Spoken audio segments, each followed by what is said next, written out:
सम्भाषणसन्देशसंस्कृतमासपत्रिकायां प्रकाशितानां बालकथानां ध्वनिप्रसारणम् इदं बालमोदिनी इति। कन्यायाः पतिनिर्णयः। कस्मिंश्चित् ग्रामे कश्चन पण्डितः निवसति स्म। तस्मिन् ग्रामे सः सर्वमान्यः आसीत्। तस्य एका सर्वगुणसम्पन्ना कन्या आसीत्।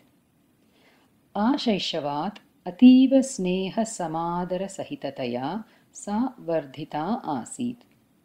क्रमशः तस्याः वयोवृद्धिः अभवत्।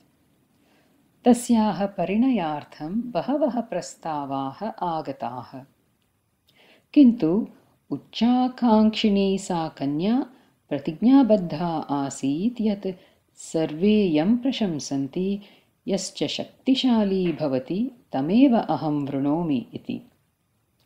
एकदा तस्य राज्यस्य महाराजः हस्तिपृष्ठं समारुह्य तद्ग्रामाभ्यन्तरं समागतः।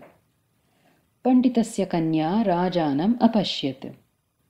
समीपस्थाः सर्वे ग्रामवासिनः तत्र आगत्य राजानं नमस्कृतवन्तः। उच्चाकाङ्क्षिणी सा कन्या ज्ञातवती यत् राजा एव महाशक्तिशाली न्यायवांश्च इति। अतः सा मनसि एव तं पतिम् अचिन्तयत्। यदा महाराजः स्वकर्तव्यं समाप्य हस्तिपृष्ठं समारुह्य राजधानीं प्रत्यगच्छत्, तदा कन्या अपि तम् अनुसृत्य गतवती।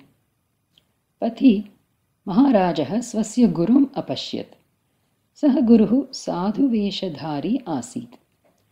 तं दृष्ट्वा राजा सहसा हस्तिपृष्ठात् अवतीर्य सद्गुरोः चरणस्पर्शम् अकरोत्। पण्डितस्य कन्या एतद् दृष्ट्वा अचिन्तयत् यत् वस्तुतः राजा नैव सर्वश्रेष्ठा व्यक्तिः, तदपेक्षया तस्य गुरुः एव श्रेष्ठः अस्ति, यः साधुवेषधारी इति। अतः सा राजानं विहाय साधोः अनुसरणं कुर्वती वनं गतवती। किञ्चित् दूरं गतौ तौ शिवमन्दिरम् एकं प्रविष्टवन्तौ। तत्र महादेवस्य मूर्तेः पुरतः साधुगुरुः दण्डवत् प्रणामम् अकरोत्। पण्डितकन्या एतद् दृष्ट्वा चिन्तितवती यत् साधोरपि परतरः अस्ति देवाधिदेवः अयं महादेवः शिवः इति। अतः सा महादेवमेव पतिं भावयन्ती तस्मिन् एव मन्दिरे वासं कृतवती। किञ्चित् कालानन्तरं कश्चन शुनकः तत् मन्दिरम् आगत्य महादेवस्य पुरतः स्थापितं नैवेद्यं, तस्य पार्श्वस्थं प्रसादं च खादितवान्।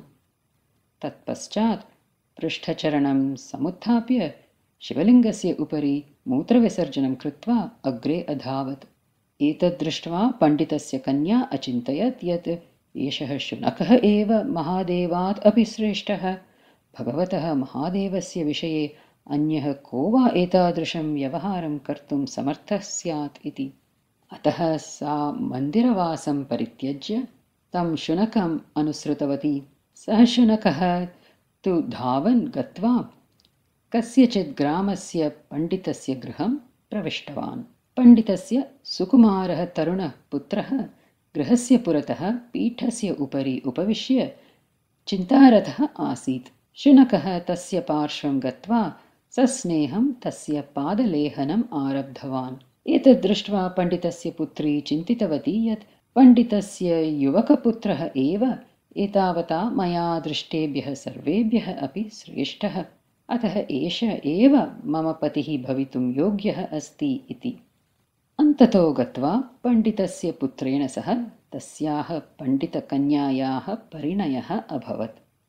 एवम् उच्चाकाङ्क्षिण्याः तस्याः कन्यायाः मनसः इच्छा परिपूर्णतां गताम्।